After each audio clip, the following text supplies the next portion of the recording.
बाबा कहते हैं मैं जिस स्तर में प्रवेश करता हूँ उसका नाम ब्रह्मा रखना पड़ेगा। तो 1936 में सेवाग्राम में बाबा की प्रतिष्ठा हुई तो तब से उनका नाम ब्रह्मा हो गया। उसके बाद ये भी कहते हैं कि ब्रह्मा की आयु 100 साल होती है। तो 1936 से क्या तो आदि ब्रह्मा की 100 साल की आयु 2046 तक पूरी होगी।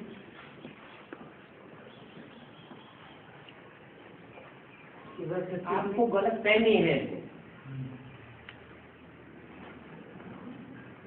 शिव बाबा ने जो पार्ट बजाया शिव बाबा बनने का, वो शुरुआत ब्रह्मा से की या कोई माता से की या भागीदार के द्वारा की? तो माता से नहीं है, माता से नहीं।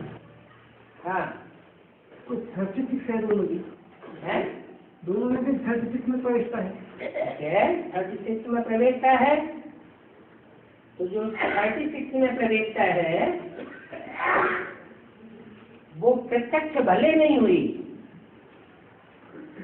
लेकिन सृष्टि के जो माता पिता है, जगत पिता जगदम्बा, वो तो साबित हो गए। और 100 साल में प्रवेशता होती है या वानप्रस्थ अवस्था में प्रवेशता होती है? वानप्रस्थ अवस्था तो 60 साल की कही जाती है। लेकिन ब्रह्मा की आयु का सवाल है बाबा। ब्रह्मा की आयु 100 साल है तो कहाँ से गिनेंगे? आप कौन से ब्रह्मा की बात कर रहे हैं? आदि ब्रह्मा की। आदि ब्रह्मा कौन है? माता पिता दोनों भी हो सकते हैं। हाँ, तो उस समय 7 साल के नहीं है, इस बात के क्या प्रूफ आपके पास? 7 साल के हैं, लेकिन वो आयु जो है ना ब्रह्मा की नहीं होगी। है? ब्रह्मा की नहीं हो सकती। ब्रह्मा की नहीं हो सकती? वो 7 साल जब प्रवेशता नहीं थी। प्रवेशता नहीं थी? 7 साल की पहले नहीं थी ना। उनकी आयु, लौकिक आयु जो थी उनकी। किसकी? आदि ब्रह्मा की? हाँ।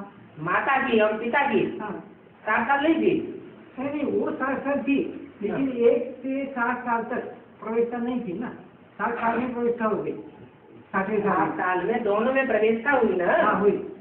तो जो प्रवेशता हुई और एक की मृत्यु 10 साल के बाद हुई। एक ने 10 साल के 70 साल का होकर के शरीर छोड़ा। हाँ। और एक ने 5-6 साल में शरीर छोड़ दिए। ठीक है। तो अगला जन्म होगा या नहीं होगा? होगा। हाँ।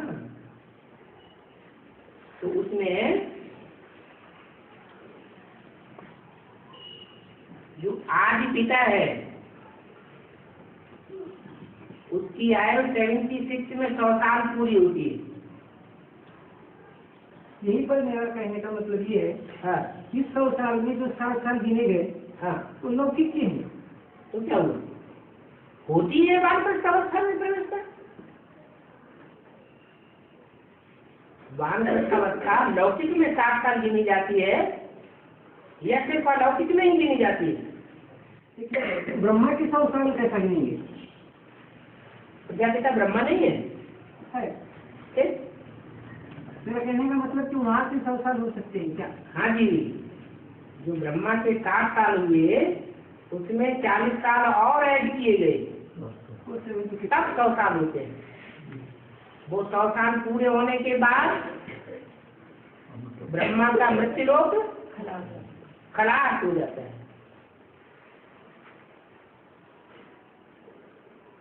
वो मन बुद्धि रूपी आत्मा अमर लोक में जीवन जीती है। मन बुद्धि के मनन चिंतन मंथन का प्रभाव है।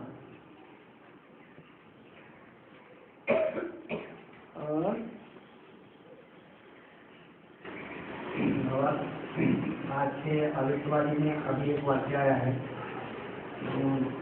परिवार के सामने वो गलती नहीं सुनाओ, बल्कि बाप के सामने सुनाइए तो बाप खुश होगा। बाप खुश होगा? बाप खुश होगा। बाप कभी नाखुश भी रहता है, वो तो बाप तो खुद ही खुश है। और बाप जानते हैं कि गलतियां सब में हैं, लेकिन एक दूसरे की गलती को मद्देनजर रखते हुए उसको आगे बढ़ाने की भावना रखना, इस बात से खुश होगा।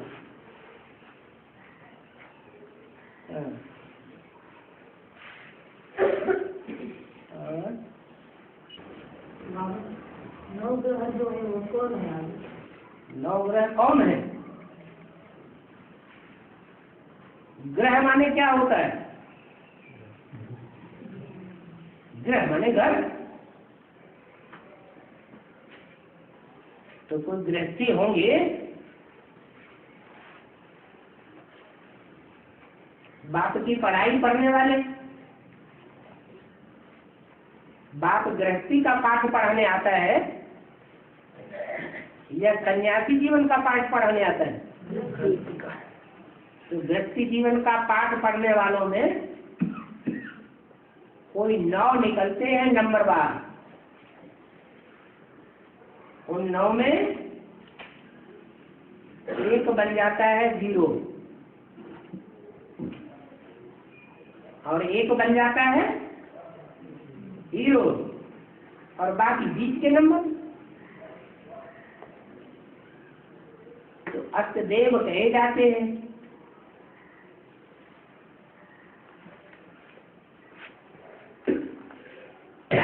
वही आत्मा है,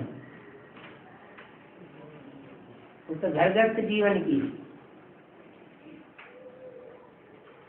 मुखिया है। घरगृहस्थ का कोई मुखिया होता है? ऐसे ही वो मुखिया है। और भगवान भाई का प्रश्न है, मुरली में आया कि जंगल में मोर नाचा किसको देगा? हाँ जी, तो बाबा मोर के साथ तो मोर ने रहती होंगी ना? कभी रहती भी है, कभी अकेला भी नाचता है। वो जरूरी थोड़ा ही है कि मोरनी सामने होती है तभी उसको खुशी आए। जंगल की सुंदरता को देख करके भी तो वातावरण के आधार पर भी तो खुशी आ सकती है, नाचने लगते हैं। अकेला भी नहीं। अरे जो लौकिक में होता है वो अलौकिक में होता है या नहीं? होता है। लौकिक जीवन में अगर अकेले नाचता होगा तो अलौकिक जीवन में भी मोरनी हो या न हो, क्या नाचना बंद कर देता है क्या? ऐसे ही है। अगर होगी तो और ज्यादा उमंग उत्साह आ जाएगा, अगर नहीं भी है तो इमर्ज तो कर सकता है। और बाबा कहते हैं कि विजय माला का आह्वान करो, तो विजय माला का आह्वान कैसे करें? कैसे करें? जो शहद की मक्खियां होती हैं उनके लिए कोई पूछता है कि शहद की मक्खियों के छत्ते को कैसे आवाहन करें? क्या करते हैं? शहद की मक्खियों का छत्ता लगाना चाहते हैं, शहद की मक्खियों को पालना चाहते हैं तो क्या करते हैं? अरे पूरा छत्ता उखाड़ के ले आते हैं क्या? क्या करते हैं? उनको नहीं मालूम क्या? बोलते गए नहीं। अपना जवाब अपने आप बोलो ना। एक मक्खी को एक माने उसमें से कोई एक मक्खी, रानी मक्खी को उठा लाते। तो अलौकिक जीवन में भी ऐसे ही है, यहाँ कोई हाथ पकड़ के उठा लाने वाली बात तो है नहीं। यहाँ तो बाहुबल दिखाने की बात ही नहीं है। हमारा कौन सा बल है? मनोबल, योग बल, बुद्धि बल, बुद्धि योग। तो बुद्धियों के आधार पर पहले तो पहचाने रानी मक्खी कौन है, और रानी मक्खी कौन है ये तभी समझ में आवेगा जब राजा मक्खा समझ में आवे। ऐसे तो होता नहीं कि राजा हो नहीं और विधवा रानी समझ में आ जाए, उसकी तो भारत में कोई मान्यता ही नहीं है। तो दोनों की पहचान हो, फिर मन बुद्धि से आवाहन हो। और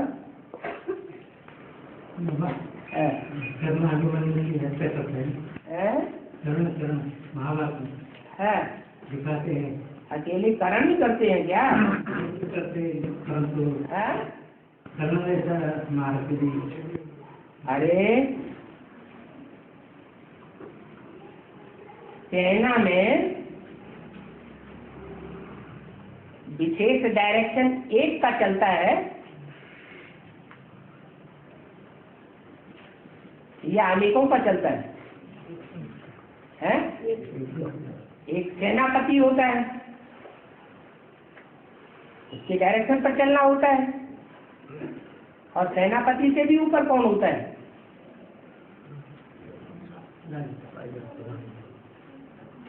राजा होता है। राजा वयोवृद्ध हो, अंधा हो, तो युवराज होता है।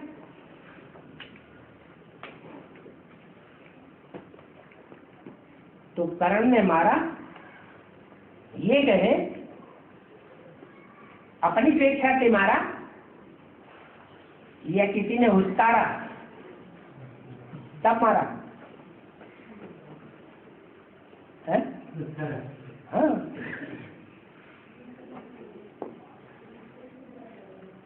और बाबा शंकर को जो तीसरा नेत्र दिखाते थे वो खड़े रूप में दिखाते हैं, वास्तव में तो खड़ा नेत्र नहीं होता किसी। उसे शिवनेत्र कहते हैं, शंकर नेत्र नहीं कहा जाता कभी। शिव की आत्मा में और शंकर की आत्मा में फर्क है या नहीं है? हैं? क्या फर्क है?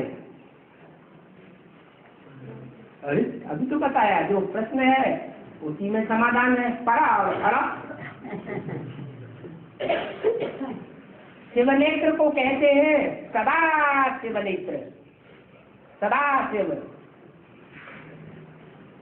उसे सदा शिव क्यों कहते हैं? सदैव खड़ा हुआ है, कि कभी माया के प्रभाव से गिर जाता है? कभी गिरता तो नहीं, उसकी हार मानने की तो बात ही नहीं। और शंकर का जो नेत्र है, नेत्र माने आत्मा, चैतन्य आत्मा, वो पुरुषार्थी जीवन तो है, क्योंकि पुरुषार्थी जीवन न होता तो याद में बैठा हुआ क्यों दिखाया जाता है? किसकी याद करता है?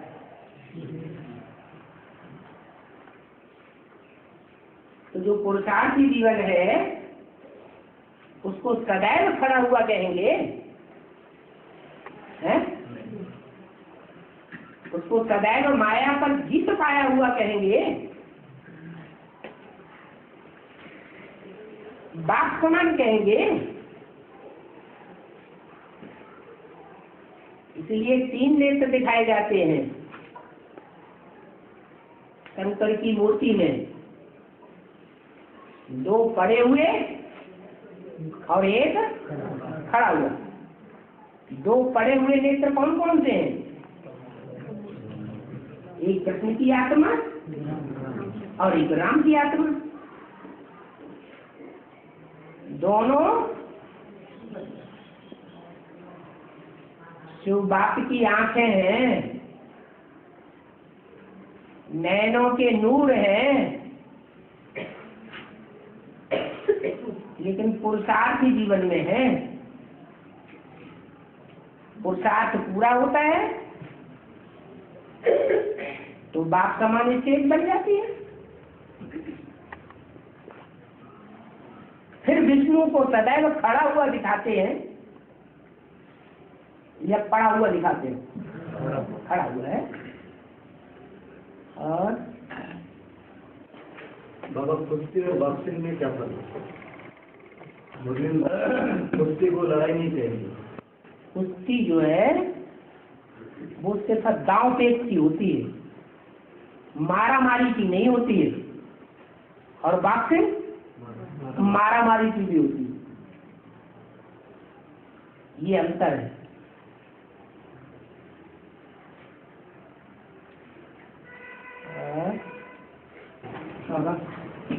गीता का भगवान कृष्ण नहीं क्यों है, इसकी समझाने जब बेसिकली दी जाती है वो सचेत कृष्ण ही साकार में बताया जाता है, और यह आवास में जब दिया जाता है उसका स्पष्टीकरण, तो सचेत कृष्ण के बजाय संगम में कृष्ण दिखाया जाता है। गीता का भगवान साकार में संगम कृष्ण, गीता का भगवान साकार में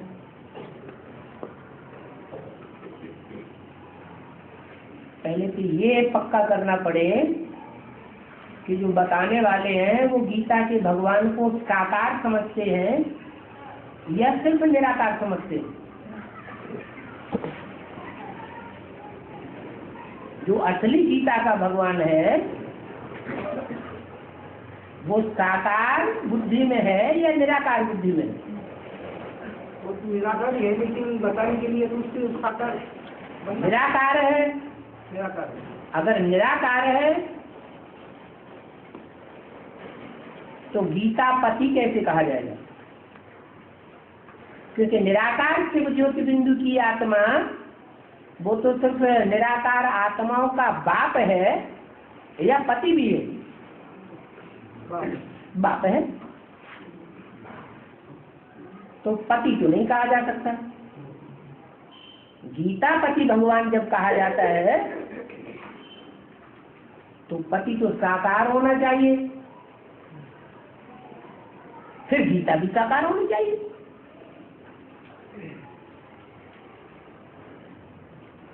कि दोनों निराकार हो तो चलेगा? गीता ज्ञान सुनाने वाला भी साकार चाहिए, क्योंकि भक्ति मार्ग में उसको रथ दिखाया गया है? नहीं तो दो सेनाओं के बीच में रथ पर सवार होकर के गीता नहीं सुनाई जाती। दो सेनाएं और उनके नायक महानायक क्रोध में हो, लड़ाई लड़ने के लिए आमने सामने खड़े हो, मारकाट मचाने के लिए, कोई गीता ज्ञान सुनेगा? तो ऐसी बात तो है नहीं। यहाँ तो जो ब्राह्मण बच्चे हैं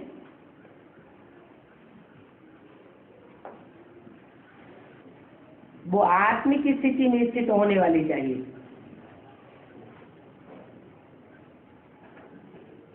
उनमें नंबरवार हैं।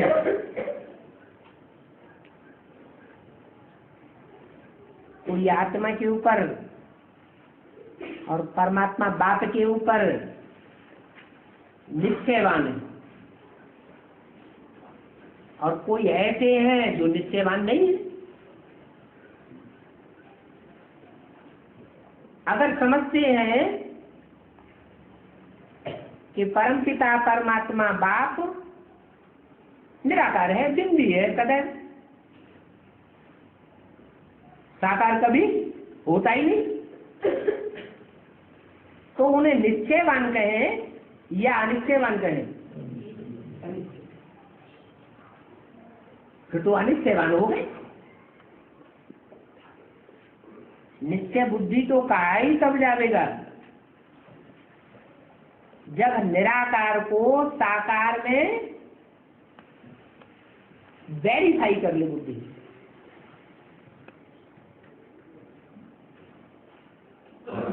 खुद भी समझ लें और दूसरों को समझाने की भी सामर्थ्य रखें, तो साकार भगवान है और वही गीतापति भगवान हो सकता है, और गीता भी साकार होनी चाहिए। तो फिर फैसला किया जाए कि वो साकार कौन? जो गीतापति भगवान है, और वो गीता माता कौन? गीता माता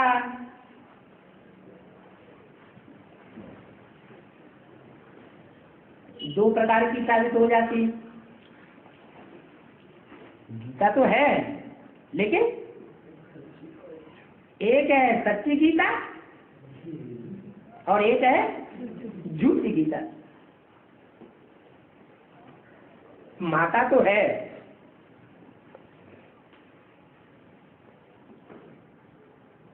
एक सच्ची माता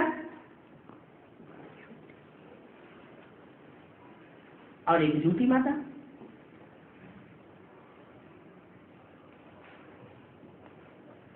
आज से अंत तक बाप की बन करके रहे तो सच्ची माता, और बीच में धोखा दे जाए, बाप को भी डुबो दे और खुद भी डूब जाए, तो उसको सच्ची गीता कहेंगे, झूठी गीता होगी। पार लगाने वाली हुई या डुबोने वाली हुई? डुबोने वाली होगी। डुबोने वाली है, पार लगाने वाली नहीं है, तो पार्वती कहेंगे? है? नहीं कहेंगे। विषय वैतरणी से पार लगाने वाली गीता चाहिए। और ये ठेका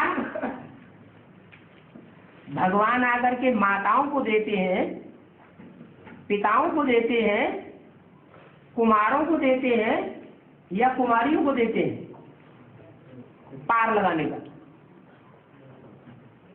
किसको ठेका देते हैं? माताओं को देते हैं।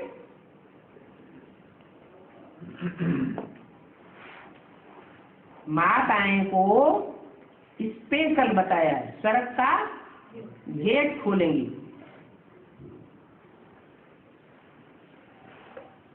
फिर कोई ऐसी माताएं भी होंगी जो नरक का दरवाजा खोल के बैठ जाती है।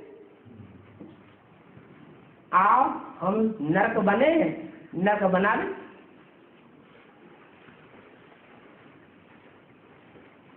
तो वो सब हो गई झूठी गीताएं, जो झूठा धंधा खोल करके बैठ जाती है। और जो आदि से अंत तक एक बाप की बन करके रहती है, वो सड़क का गेट खोलने के निमित्त बनती है। उनको कहा जाता है सच्ची गीता। तो बेसिक नॉलेज में सिर्फ निराकार का ज्ञान दिया जाता है, आत्मा परमात्मा का, या साकार की भी पहचान बताई जाती है। आत्मा रूपी बच्चा, भले मनुष्य शक्ति का पहला पत्ता रूपी बच्चा क्यों न हो, उसके भी जन्म जन्मांतर की पहचान, भले थोड़े ही जन्म क्यों न हो, लेकिन बच्चे की भी पहचान, और आत्मा के अनेक जन्मों की पहचान, और फिर उस आत्मा रूपी बच्चे के बाप की भी पहचान, एक जन्म की पहचान या मुख्य मुख्य अनेकों जन्मों की पहचान हो, है अनेकों जन्मों की पहचान हो जाए।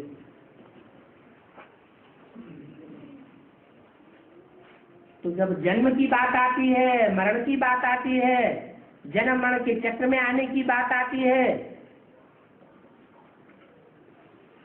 तो गीता का भगवान भी साकार होना चाहिए, माता भी साकार होना चाहिए, और बच्चा भी साकार होना चाहिए। तो बेसिक में तो मानते ही नहीं है साकार को, और एडवांस में तो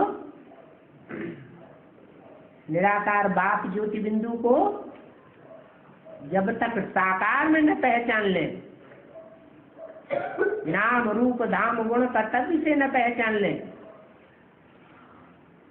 पूरा आता पता न मिल जाए, तब तक पहचाना हुआ नहीं कहा जाता। प्रजापिता ब्रह्मा कुमार नहीं कहा जाएगा, तब तक क्या कहा जाएगा? ब्रह्मा कुमार तो है, अम्मा की तो पहचान है, लेकिन बाप की पहचान नहीं कहेंगे।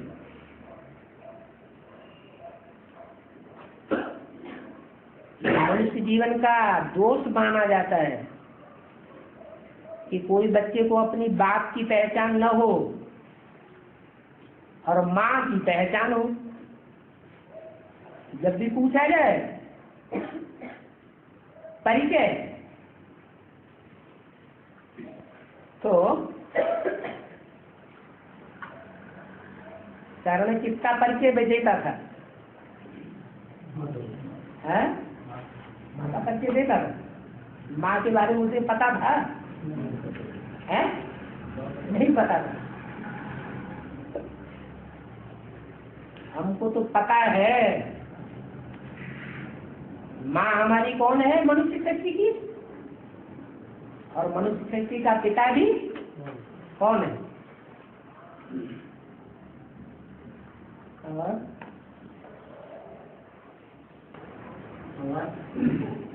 जिस दिन सेवा नहीं होती तो दिल पोताजी ने क्या लिखे? देखो कोई सेवा नहीं की जिस तरह की। मनसा वाचा कर्मणा, हाँ हाँ दिलों में और कुछ सेवा नहीं होती है हाँ, तो उस दिल में क्या ऐड करें उसमें? 000।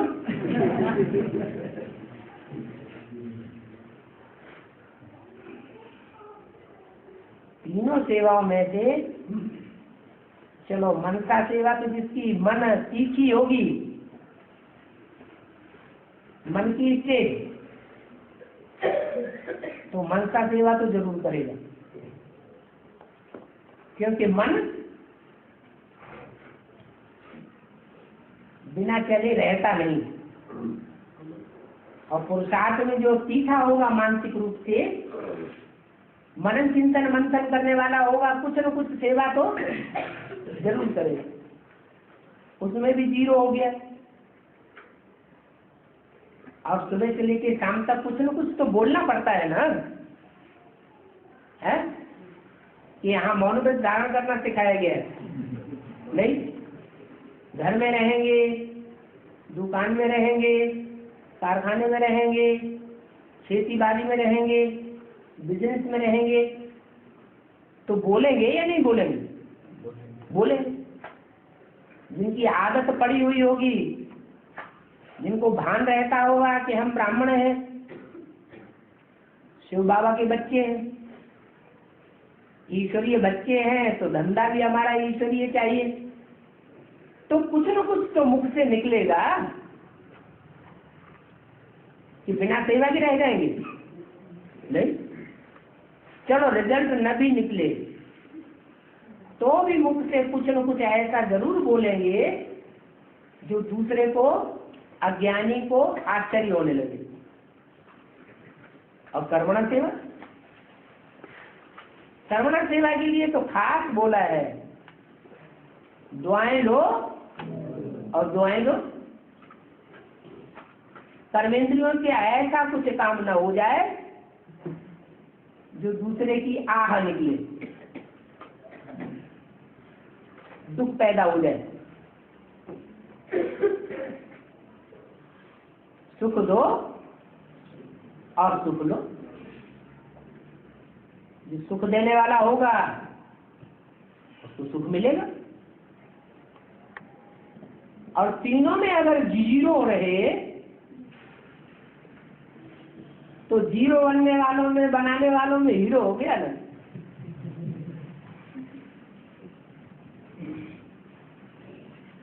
ब्राह्मणों के जीवन में तो ऐसा हो ही नहीं सकता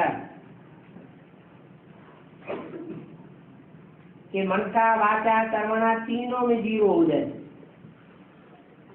रिजल्ट न निकले वो बात अलग है। आज नहीं निकलेगा, कल निकलेगा।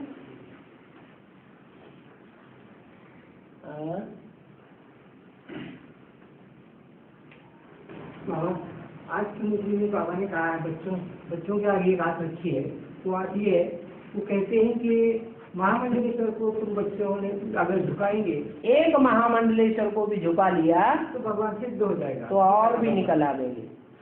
तो उनको झुकाने से भगवान, गीता का भगवान कैसे सिद्ध हो जाएगा? ब्राह्मणों की दुनिया में, चलो बाहर की दुनिया में, बाहर की दुनिया में बड़े बड़े सन्यासी हैं ना महामंडलेश्वर, हैं? चलो बेसिक वालों में तो बहुत आते रहते हैं। आते हैं या नहीं आते हैं?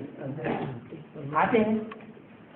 लेकिन बेसिक वालों को तो पता ही नहीं है कि इन महामंडलेश्वरों का मुखिया कौन है। उनको पता है पता नहीं। अच्छा, हमको पता है?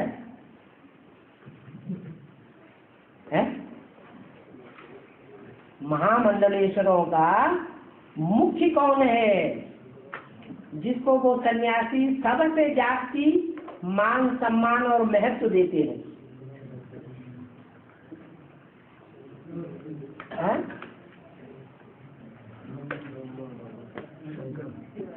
नहीं, उनकी प्रैक्टिकल जीवन में बताओ, तुमको शिव बाबा को महामंडल करवाना दिया। शंकराचार्य शंकराचार्य तो ढेर है, कौन से शंकराचार्य को मुखिया मानते हैं?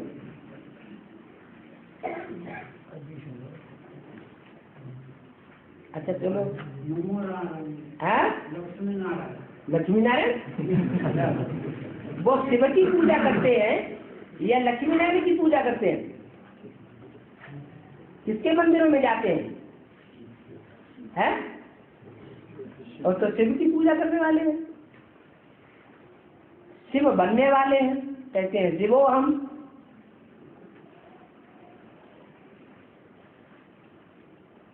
नारायण बनेंगे, नर से नारायण बनेंगे, ऐसा भाव है उनके अंदर? है ही? लक्ष्मी नारायण तो गृहस्थी थे, तो सन्यासी है, तो गृहस्थियों को मान क्यों देंगे? वो तो ऐसे कोई मान देंगे जो उनके समान हो। वो खुद सन्यासी है तो मान भी किसको देंगे? सन्यासियों को ही मान देंगे। नहीं आता वो बुद्धि में, कौन है उनका मुखिया है? अच्छा चलो थोड़ा इशारा दे देते हैं।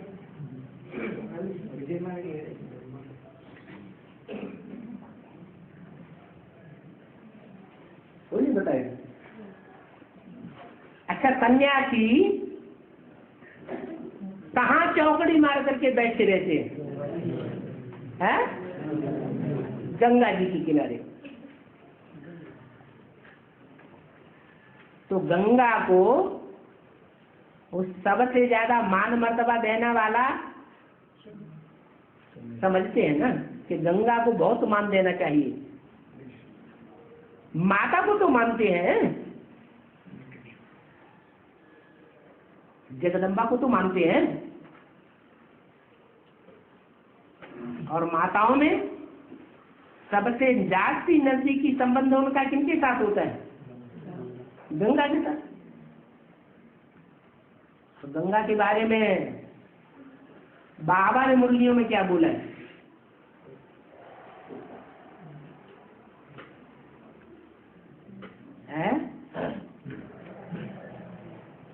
अच्छा सरस्वती के बारे में क्या बोला? कुछ भी नहीं बोला।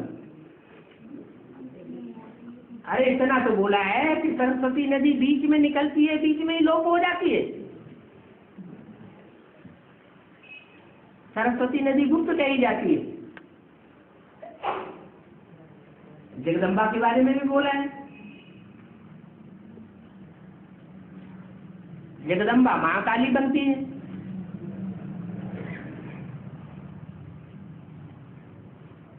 तो ये दोनों पार्ट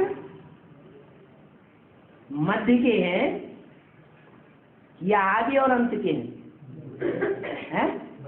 मध्य के हैं। आज भी इशारा दिया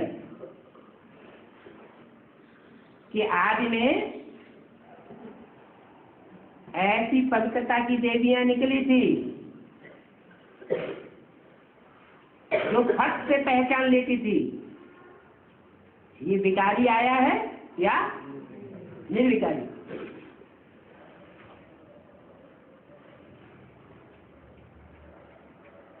आज में भी गंगाएं निकली और अंत में भी ज्ञान गंगाएं निकलती हैं। पहले नंबर का नाम हो जाता है।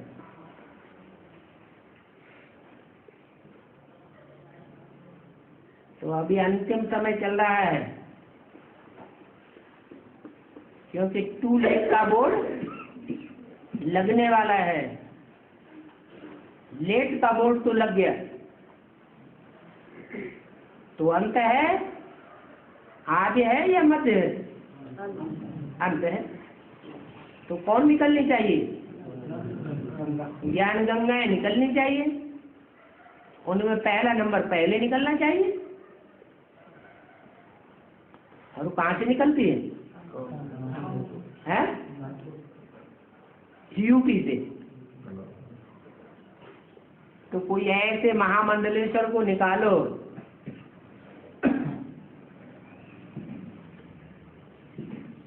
और शास्त्रों में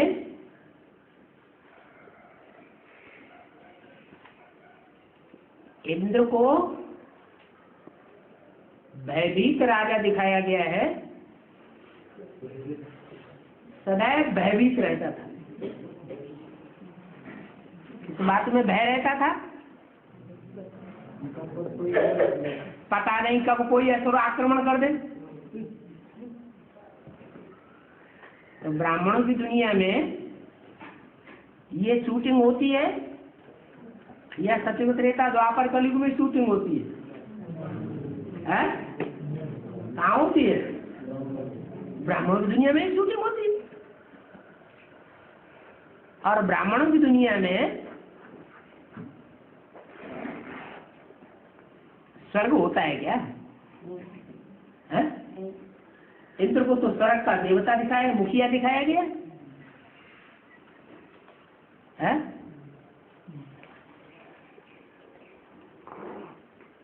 स्वर्ग के अधिपति दिखाया गया ना। तो ब्राह्मणों की दुनिया में स्वर्ग है क्या? है? नहीं है। अच्छा, माने बाबा ने झूठी घोषणा कर दी कि 10 वर्ष के अंदर पुरानी दुनिया का विनाश और नई दुनिया की स्थापना हो जाएगी। नई दुनिया माने स्वर्ग, स्वस्थिति में रहने वालों का संगठन। तो ये झूठी घोषणा हुई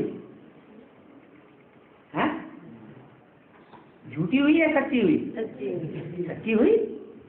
भले छोटा संगठन हो, संगठन 2 का भी कहा जाता है, 2 का ही क्यों न हो, लेकिन स्वर्गीय संगठन कहेंगे नई दुनिया को, देवताओं का संगठन। देवताओं का अधिपति कहा जाता है इंद्र को। तो अभी वर्तमान पुरुषार्थी जीवन में माया भी कहो, माया रावण कहो, और माया रावणों का आक्रमण खत्म हो गया है या चालू है? क्या है? आक्रमण तो चालू है। कब आक्रमण हो जाए कुछ पता नहीं।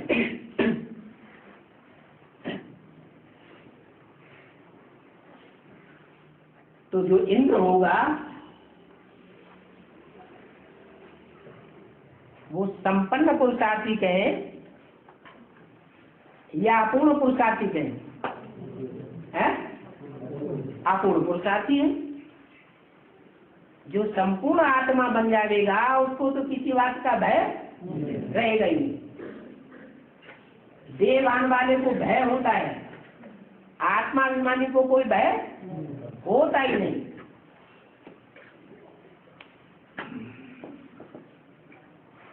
तो इंद्र को भय रहता है कि कोई असुर का आक्रमण न हो जाए।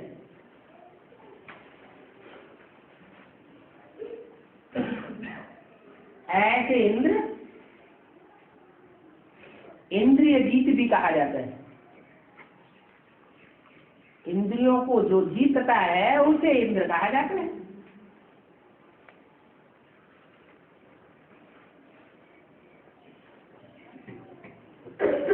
तो जो इंद्र होगा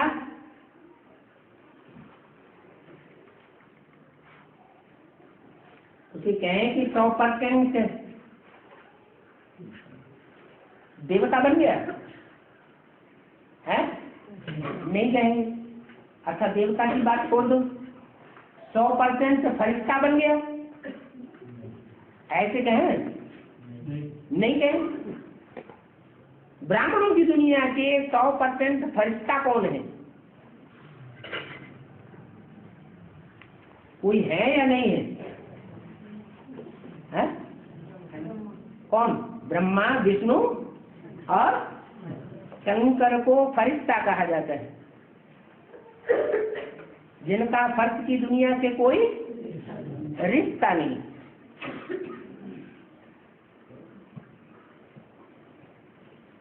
ब्रह्मा तो ब्रह्मा है ही, और ब्रह्मा साकार होता है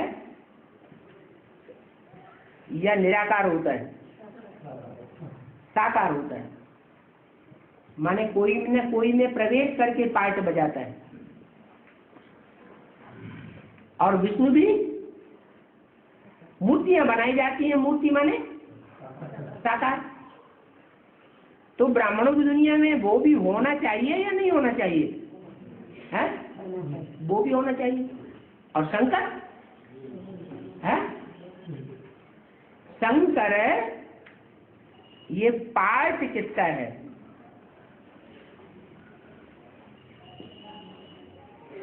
है?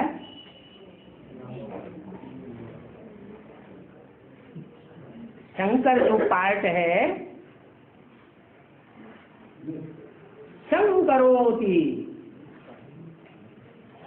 समन कर देता है, शांति कर देता है।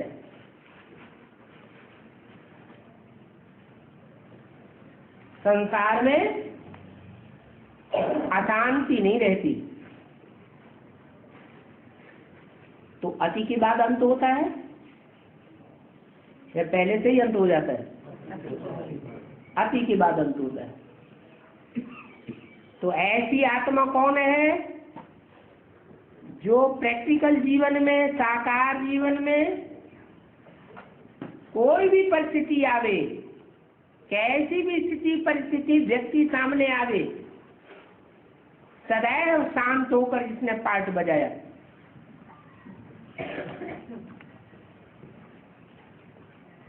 शांति भी रही और सहानुभूति भी रही और सहनशीलता भी रही। कौन सा पार्ट है? ब्रह्म। और जो अति का सहनशील होता है वो ही अति का शंकर का पार्ट बजाता है।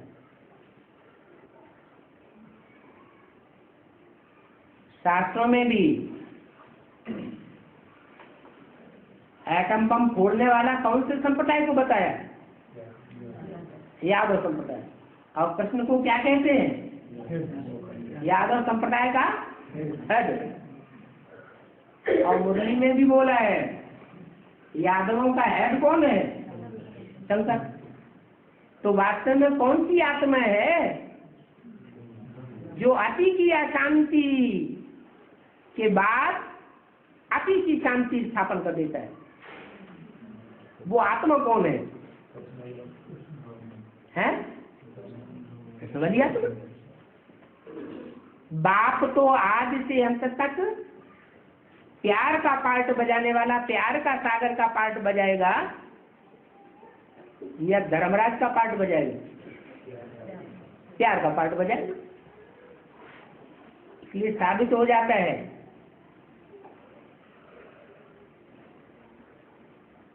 कि शंकर नाम रूप से, प्रैक्टिकल व्यक्तित्व के रूप में जो व्यक्ति सामने आता है उसमें शंकर का पार्ट बजाने वाली आत्मा अलग है और पुरुषार्थी जीवन का पार्ट बजाने वाली आत्मा अलग है। कौन है? राम वाली आत्मा है पुरुषार्थी जीवन का पार्ट बजाने वाली। पुरुषार्थी जीवन है तो 100% आत्मिक स्थिति कहें या अधूरी स्थिति कहें? अधूरी स्थिति है। तो भय पैदा होगा या नहीं होगा? है? अगर भय पैदा नहीं होता है तो शास्त्रों में शंकर जी को क्यों दिखाया है कि भस्मासुर जब पीछे पड़ा तो सारी दुनिया में भागे भागे फिरे? दिखाया है या नहीं? तो झूठ दिखाया है या सच्ची बात दिखाई है? सच्ची बात दिखाई। तो जो प्रश्न आया है, इंद्र के पास इतनी शक्ति होती है फिर भी वो डरता क्यों था? सहायता के लिए कभी ब्रह्मा के पास, कभी विष्णु के पास, कभी शंकर के पास क्यों भागता था? इसकी बेहद में शूटिंग कैसे होती? तो समझ में आई बेहद में शूटिंग। या नहीं आई है? आई। चलो तो जल्दी आ जाते हैं।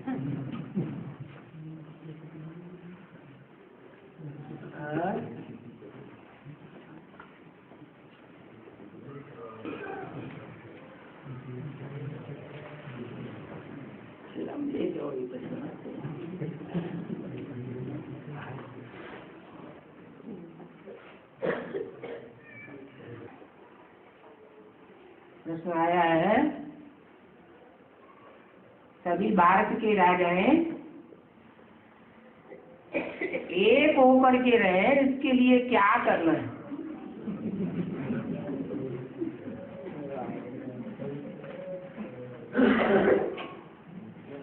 हैं? क्या करना है ये समझ में नहीं आया। अरे एकता कैसे आएगी? आज भी अगरतवाणी में बताया, थोड़ा इशारा दिया। एकता कैसे आती है? हैं? नहीं, एकता का मूल है एक बात की पहचान। बुद्धि में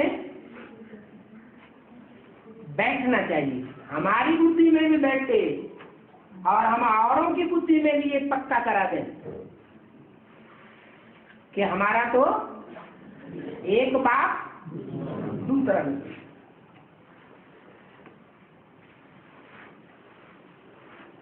तो जो भी राजाई लेने के पुरुषार्थी हैं, अगर एक बाप के बच्चे बन जाएं प्रैक्टिकल जीवन में, एक बाप के परिवार के बन जाएं,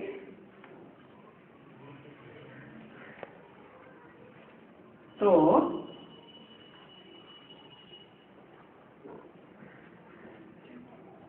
एक के होकर के ही रहेंगे ना,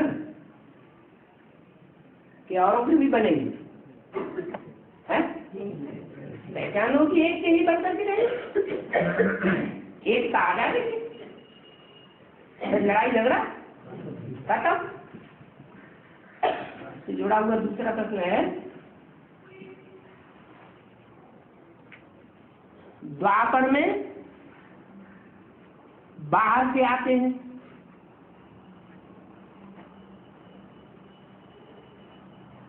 भारत में तो भारत के राजाओं से बहुत टकराव होता है, क्योंकि भारत के राजा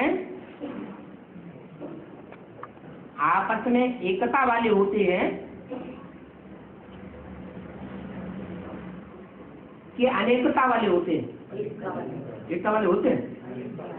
अगर एकता वाले हुए होते तो विदेशी कामयाब हो जाते हैं? कामयाब हो ही नहीं सकते थे, अनेकता वाले हो चुके थे।